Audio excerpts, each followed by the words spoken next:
একই রাতে কদমতলা থানাধীন পৃথক দুটি গ্রাম পঞ্চায়েত এলাকায় চুরির ঘটনা সংঘটিত করল চোরের দল। ঘটনার বিবরণে জানা যায়, দক্ষিণ কদমতলা গ্রাম পঞ্চায়েতের ১ নং ওয়ার্ডের বাসিন্দা সুমিতা ভট্টাচার্য উনার মা বাবার মৃত্যুর পর গুয়াহাটি স্বামীর বাড়িতে থাকেন। কদমতলা গ্রাম পঞ্চায়েতের ১ নং ওয়ার্ডের বাড়িতে একটি পরিবার ভাড়া থাকে।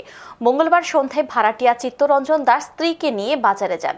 বাজার থেকে বাড়িতে ফিরে গিয়ে চিত্তরঞ্জন দাস দেখতে পান উনার মালিকের ঘরের পেছনে দরজা ভাঙা। সাথে সাথে তিনি ঘটনার বিষয়ে এলাকাবাসীদের জানান। ছুটে আসে পাড়া প্রতিবেশীরা। খবর দেওয়া হয় কদমতলা থানার পুলিশকে। কদমতলা থানার পুলিশের উপস্থিতিতে সকলে ঘরে প্রবেশ করে দেখতে পায় ঘরের অভ্যন্তরে সকল আলমারির লকার ভাঙা। ঘরের অভ্যন্তরে সবকিছু ছড়িয়ে ছিটিয়ে রয়েছে। পুলিশ ঘটনার তদন্তে নেমেছে। অপরদিকে কদমতলা গ্রাম পঞ্চায়েতের হাঁফাইটিলা ৩ নং ওয়ার্ডের বাসিন্দা জুয়েল আহমেদ উনার স্ত্রীকে নিয়ে মঙ্গলবার সন্ধ্যায় ধর্মনগর যান। এই সুযোগে উনার বাড়িতে হানা দেয় চোরের দল। চোরের দল ঘরের মূল ফটকের তালা ভেঙে ঘরে প্রবেশ করে ঘর থেকে ৩টি মোবাইল সহ অন্যান্য সামগ্রী চুরি করে নিয়ে যায়। জুয়েল আহমেদ বাড়িতে ফিরে গিয়ে ঘটনা প্রত্যক্ষ করে পুলিশকে খবর দেয়। কদমতলা থানার পুলিশ ঘটনাস্থলে গিয়ে গোটা ঘটনা প্রত্যক্ষ করে ঘটনার তদন্তে নেমেছে। দেখে নেব বিস্তারিত।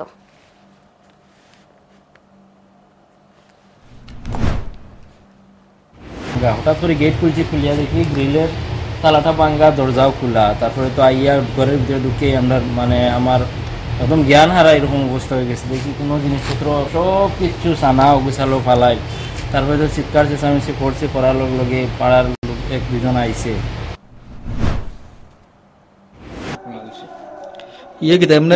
সন্ধ্যার সময় যে চুরি হয়ে যায় গাড়িটা তো সাংঘাতিক অবস্থা। আগে রাত ১২টা-১টা চুরি হইতো, তখন সন্ধ্যা রাত চুরি হওয়া আরম্ভ হয়েছে।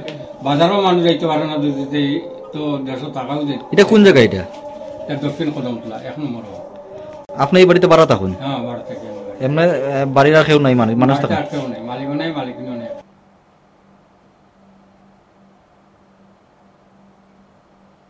এখন সময় বিরতির সঙ্গে থাকুন।